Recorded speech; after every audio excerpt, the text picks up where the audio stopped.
Makalipas ang ilang oras, pinarada na ni Cello ang kotse malapit sa isang hindi nakasinding poste. At tinignan niya ito na may transformer sa ibabaw. Maghanda tayo. Yaya niya kay Rosana. Lumabas silang dalawa at pumunta na sa likod ng kotse. Binuksan niya ang trunk at binigay niya ang isang bulletproof vest kay Rosana at tinulungan niya pa itong isuot sa kanya. I just wanna make sure na ako ang papatay sa'yo, sabi ni Cello sa kanya nung tinaas nito ang zipper ng vest ni Rosana. Napangiti naman si Rosana sa kanya. Kumuha na sila ng mga armas sa likod at nagload din sila ng mga reserbang magazine para sa first and secondary weapon nila. May kinuha namang maliit na box si Cello sa gilid ng trunk habang naghahanda si Rosana sa mga gamit niya. Pumunta si Cello sa likod ng poste at may dinikit nito. Pagkatapos bumalik to kay Rosana at may kinuha pa tong isang box sa gilid na may cross sa harap. Ano yan? Gulat na sad ni Cello sa likuran ni Rosana. Nanilingon niya ito. At biglang tinurok ni Cello ang karayom sa braso ni Rosana at ininject niya ito. Ano yun? Gulat na tanong ni Rosana sa kanya. I need your 2 arms tonight. I can have you 50% while you are watching my back, sabi Cello sa kanya. What did you inject me?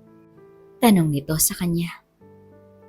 Some adrenaline, some drugs, painkiller, sagot ni Cello na sinuntok niya to ng mahina sa braso. Did you feel that? Tanong ni Cello sa kanya na nasurpresa si Rosana dahil wala siyang naramdamang sakit. No. Good. Do I look like a banana? Tanong ni Cello sa kanya na natawa na lamang si Rosana. No. Sagot naman nito. I'm just making sure you are not hallucinating. That's all. And for the record, for me, you look like a banana. Saad ni Cello sa kanya at tumawa naman si Rosana. Here we go! Saad ni Cello dahil isa sa side effect ng gamot ang hindi pagtigil sa tawa. God, we have to wait for another 5 minutes for it to subside. Saad ni Cello na hinayaan lang niyang tumawa ng tumawa si Rosana. Nung tumigil na ito, sinara niya na ang trunk at gamit ang flashlight, inilawan niya ang mata ni Rosana para siguraduhin itong hindi inaantok. Get in, Karen. Yaya niya. Rosana, sagot naman nito nung nasa loob na sila ng sasakyan. Good, and whatever. At pinaandar na nito ang kotse. Pinaliwanag ni Cello kay Rosana ang plano niya at nung nagkaintindihan na sila, binuksan na ni Cello ang sunroof ng kotse at naghanda na si Rosana.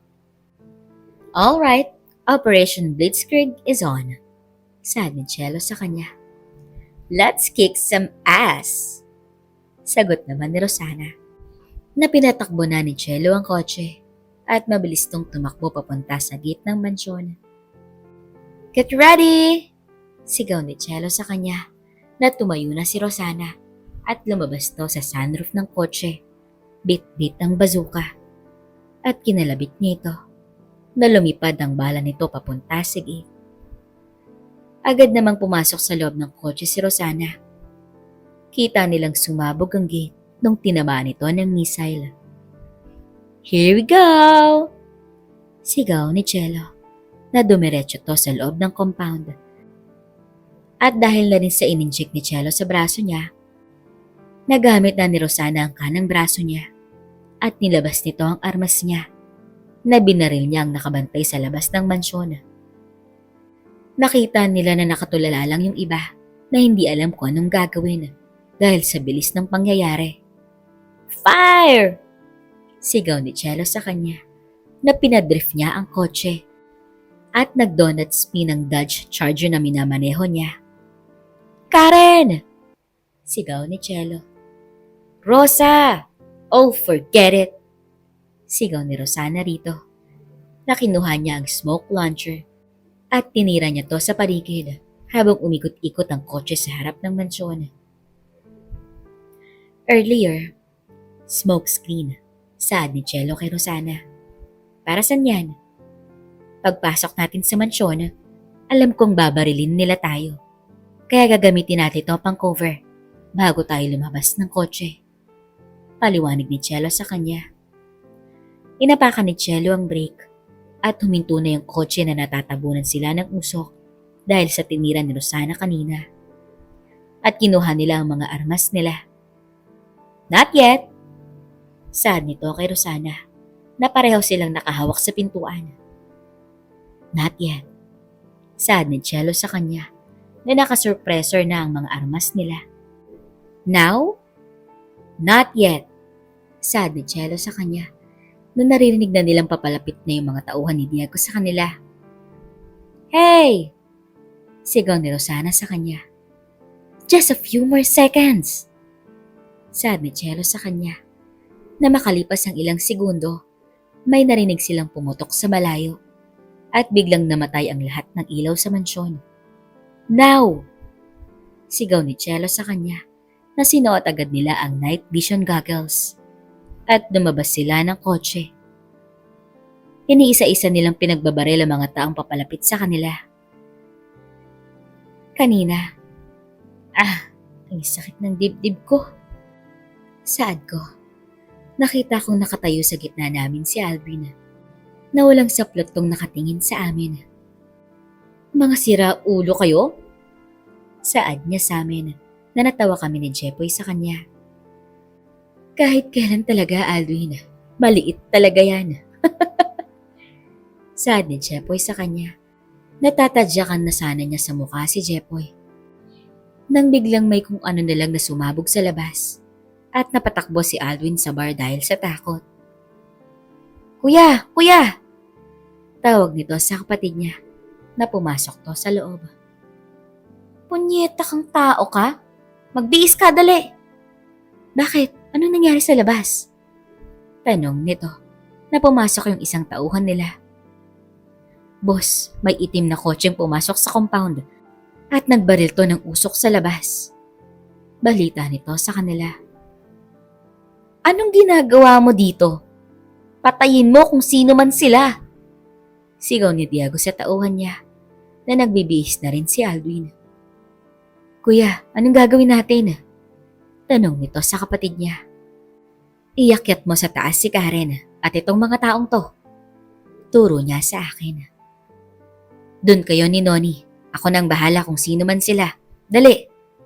Sige kuya. Noni, ikaw nang bahala kay Ken. Boss, paano tong isa?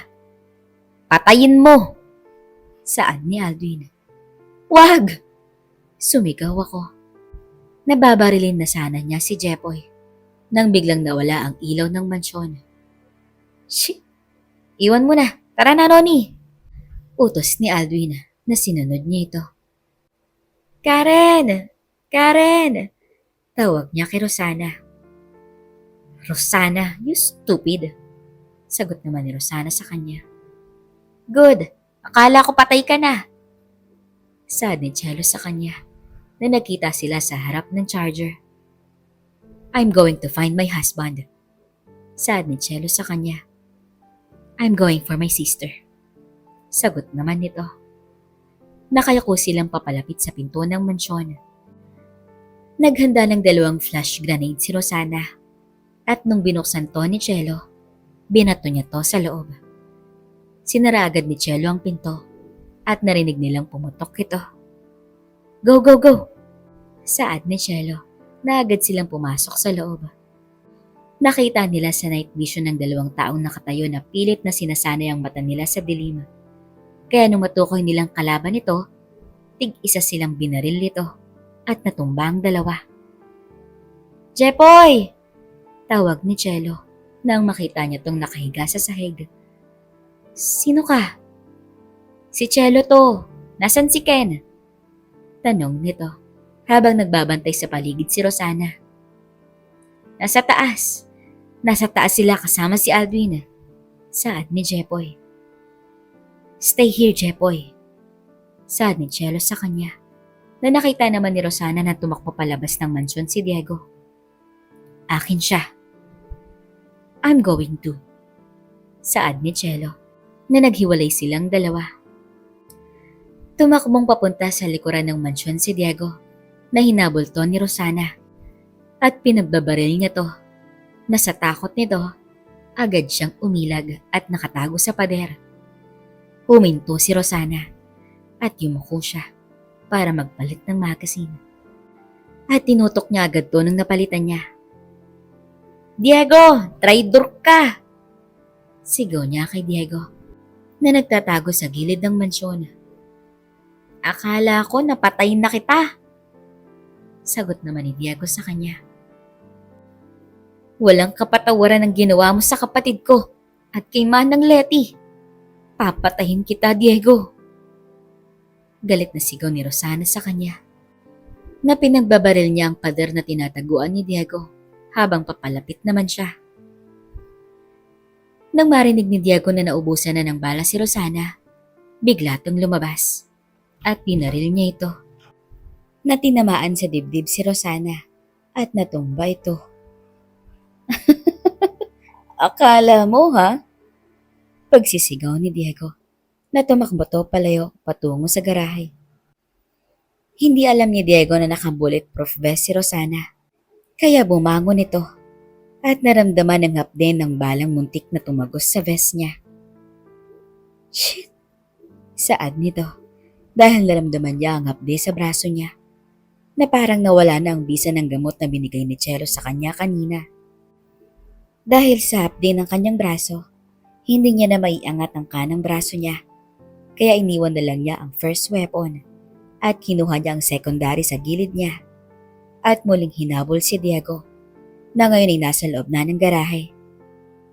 Kinuha niya ang granadang nasa likuran niya at hinanda niya na ito nung malapit na siya sa garahe. Nang makita niyang may taong gumagalaw sa loob, binato niya to sa bintana at dumapa siya. Pumutok ang granada. Naghintay siya muna ng sandali dahil baka buhay pa si Diego at pagpasok niya barilin siya nito. Diego! Tawag niya na pinagbabaril siya nito. Kaya gumulong siya papunta sa puno at sumandal siya rito. Hinanda niya ang sarili sa mangyayari.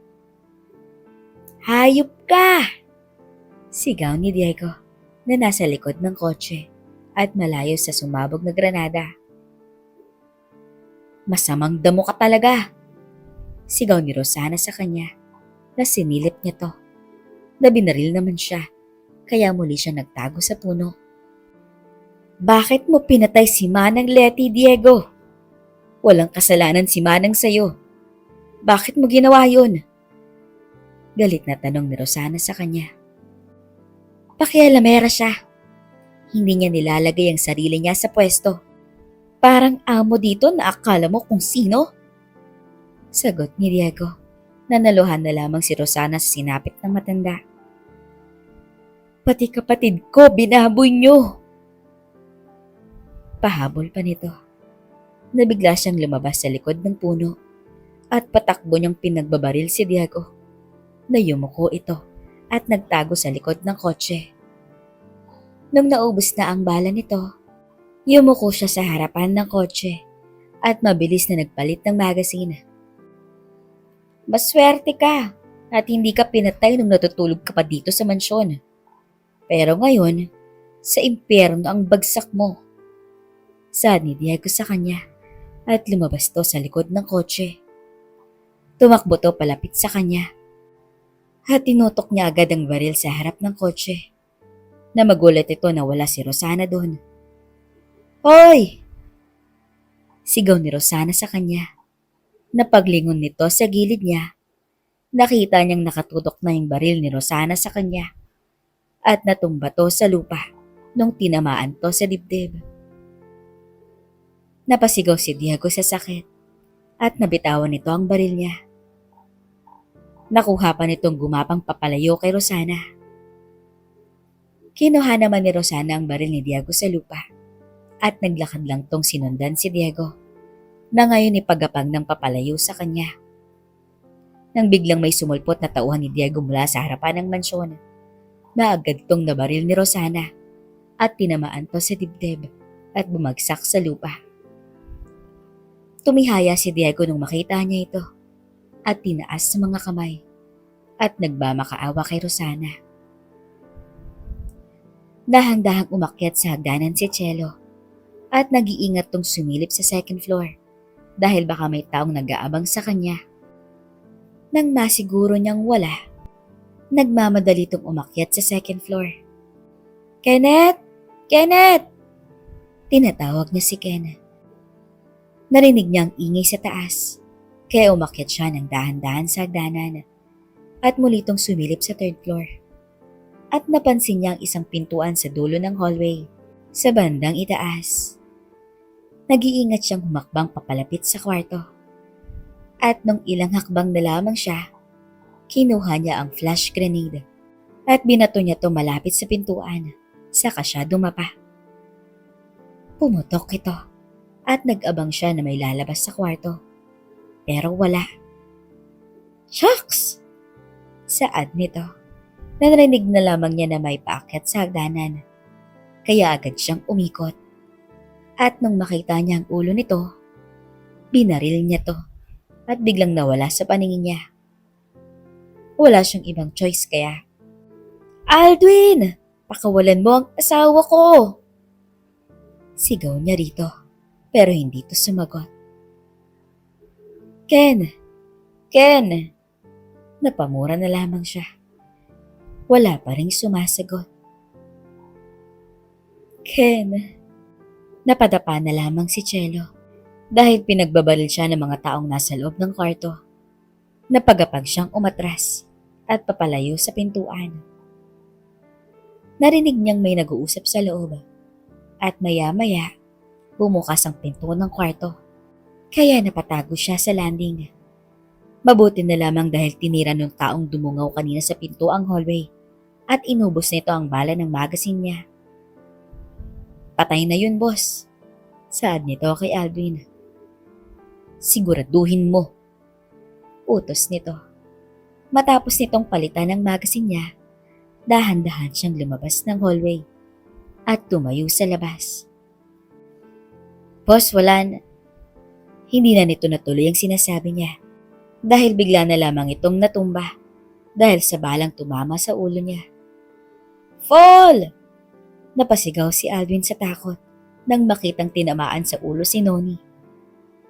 Bumalik si Chelo sa hallway at gumapang tong palapit sa pintuan at sumandal to sa gilid. "Aldwin!" Tawag ni Chelo sa kanya na pinagbabaril nito ang hallway at agad tong nagpalit ng magazine. "Sino bang binabaril mo, Aldwin?" Sigaw ni Chelo sa kanya. "Ha?" Sagot naman ni Aldwin sa kanya. "Bakit mo ginagawa to, Aldwin? Diba kaibigan mo si Ken? Si Jepoy? Akala ko ba magkakasundo kayo?" Ikaw ang dahilan ng to. Hindi ako magkakaganito kung hindi dahil sa'yo."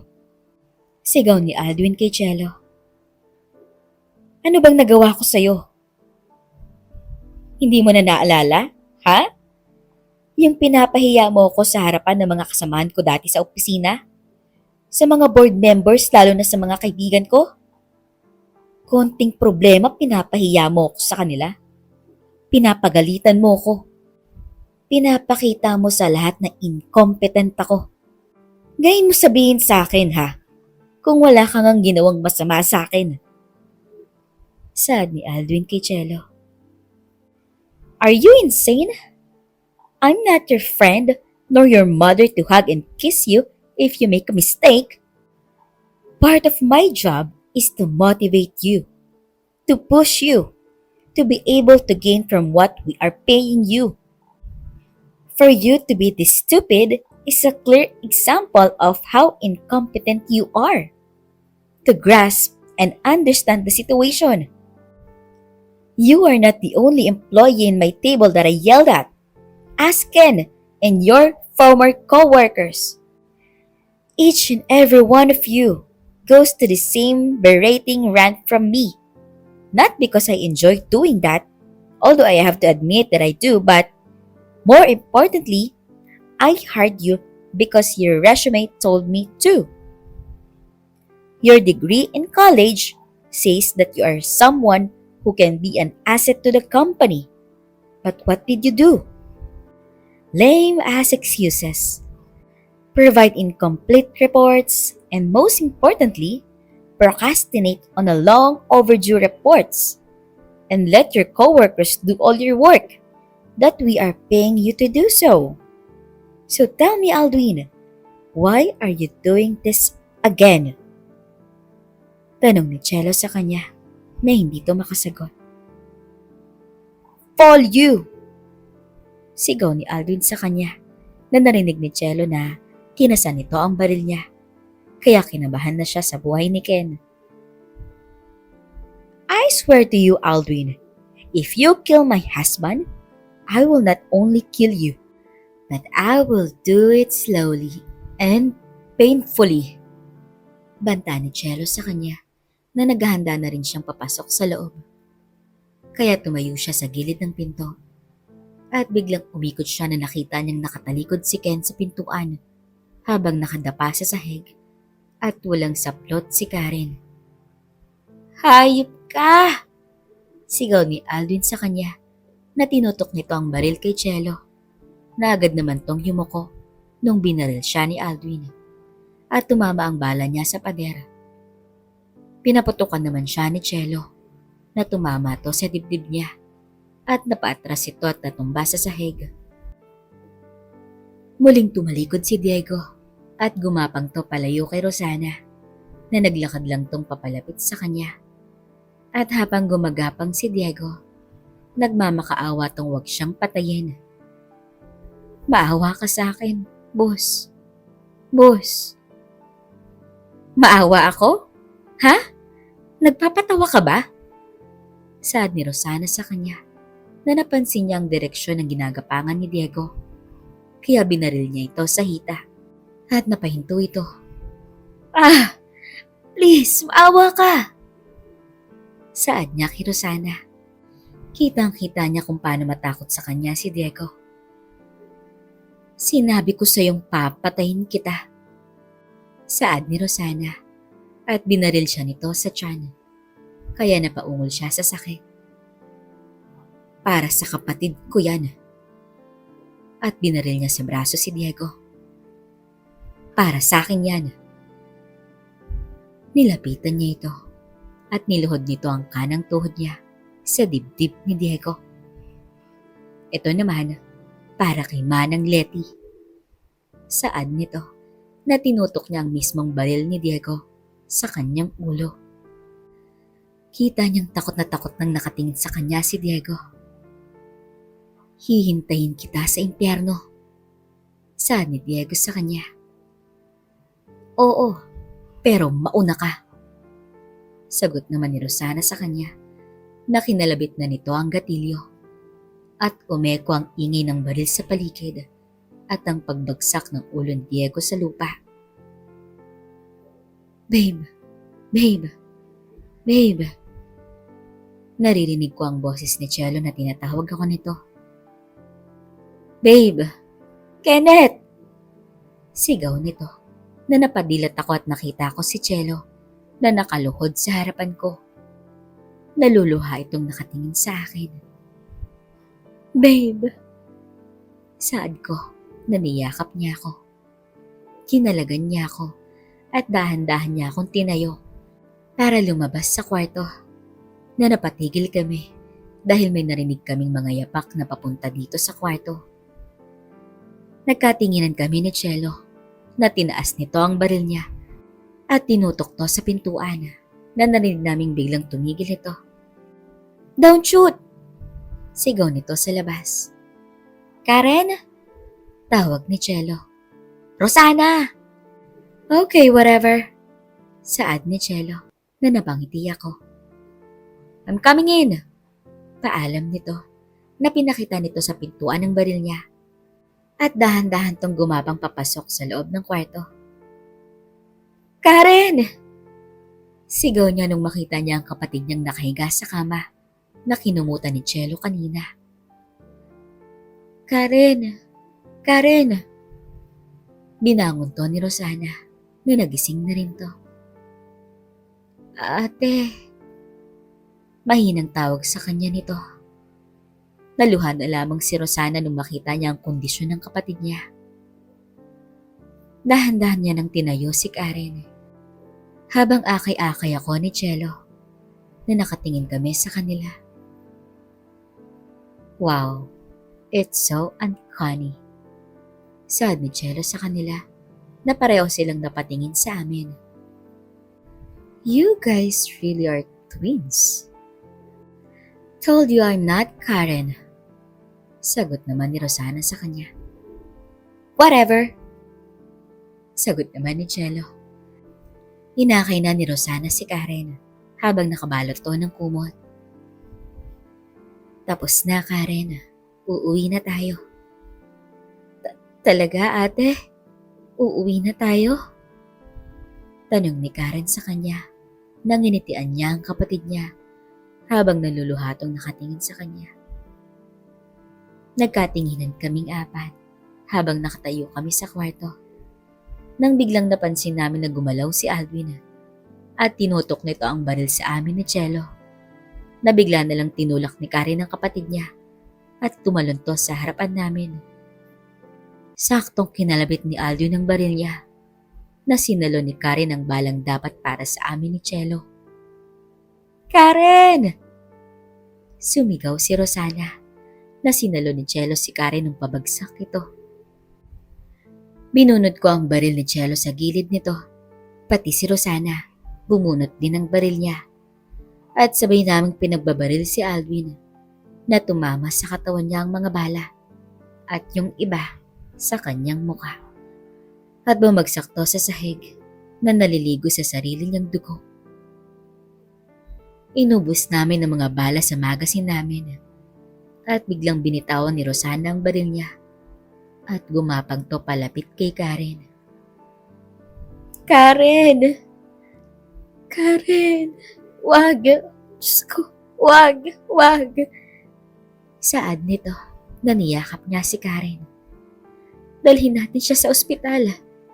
Saad ko sa kanila na tinulungan ni Chelo si Rosana at binuhat nila ito na hindi na inisip pa ni Rosana ang sugat niya sa braso. Habang kasunod lang nila akong bumaba sa hagdanan. Dinala nila sa labas si Karen habang dinaanan ko naman si Jepoy at tinalagan ko siya. Tinulungan ko siyang tumayo at lumabas na kami. Ate, tama na. Tama na. Saad ni Karen sa kanila na binabahan nila si Karen sa lupa dahil ayaw na niyang magpadala pa sa ospital. Sis, sige na, dalhin ka namin sa ospital. Naiiyak na saad ni Rosana sa kanya. Umupo kami malapit sa kanila na tinignan kami ni Karen at nginitian niya kami. Ken, patawarin mo ko sa nagawa ko noon. Saad nito sa akin na nilapitan ko siya at umupo ako sa tabi niya. Okay na yon, Karen. Pinapatawad na kita. Alam kong kasalanan ko ang lahat ng to. Ate, patawarin mo din ako. Rose. Karen, hindi. Huwag ka na magsalita. Dadalhin ka namin sa ospital. Naluluhang saad ni Rosana sa kanya na hinawakan siya sa mukha ni Karen. Namiss kita, ate. Pinatawad na rin kita. Si Rose, pinatawad ka na rin niya. Nangihinang saad ni Karen sa kapatid niya na umiyak na lamang ito. Lumingon siya kay Chelo at ginitian niya ito. Chelo, Lu. Saad nito nang ginitian niya si Karen. At lumingon uli siya kay Rosana. Ate, alagaan mo si Rose. Oo, ako nang bahala sa kanya. Jepoy? Karen, tawag ni Jepoy. Nakita ko naman na ngumiti ito sa kanya at sinabing, salamat. Huminga to ng malalim at kagaya ni Rose, nakangiti ito ng binawian ng buhay. Karen! Napasigaw si Rosana habang niyakap niya si Karen at umiyak ito. Yumakap sa akin si Cello at naiyak na rin to. Tumayo kaming dalawa at hinayaan naming magluksa si Rosana. Ken, tawag sa akin ni Jepoy na nakatayo na ito sa tabi ko. Tapos na ba? Tanong nito sa akin na hinawakan ko siya sa balikat. Oo, tapos na pare. Sagot ko sa kanya. Napayo ko ito at umupo sa lupa. Ay, salamat. Narinig namin sa malayo ang ingay ng sirena ng mga pulis. Rosana, hindi tayo pwedeng magtagal rito. Paalala ko sa kanya na hindi niya kami pinansin. Kaya lumapit sa kanya si Cello at yumuko to sa likod niya. Rosana, tawag nito na nilingon siya ni Rosana. Tara na. Yaya niya rito na humikbi ito. Ken, Jepoy, isakay niyo na si Karen sa likod. Utos ni Cello sa amin kaya sinakay na namin si Karen sa likod at sumakay na rin kami. Mabilis na pinatakbo ni Cello ang sasakyan namin palabas sa compound at dumaan kami sa ibang direksyon palayo sa mga pulis na paparating na sa mansyon. Sa harapan ako naupo katabi si Cello habang si Jepoy at si Rosana nakaupo sa likod kasama si Karen. Nayakap-yakap niya ito at hindi ito tumitigil kakaiyak. Humawak sa kamay ko si Cello. Nakangiti itong nakatingin sa akin kaya napasandal ako sa upuan. Ngumiti ako sa kanya. Habang nakikita na namin sa malayo ang pag-akyat ng araw, na dahan-dahan na ring nawawala ang dilim ng gabi sa aming likuran. I'm happy that you are safe. Saad ni Cello sa akin. Thank you. Saad ko sa kanya na humigpit ang paghawak niya sa kamay ko at tinaas niya ito at hinalikan nito. I love you, Ken. Saad nito sa akin na naluha ako dahil sa pangalawang pagkakataon, niligtas niya ako sa bingit ng kamatayan. I love you too, Cello. Sagot ko sa kanya. Nangumiti siya sa akin at sinandal ko na ang ulo sa headrest ng upuan. Tumingin ako sa labas ng bintana. Dahan-dahan na rin akong napapapikit at hindi ko namalayan na nakatulog na ako. Na alam kong ligtas na ako kaya pwede na ako magpahinga.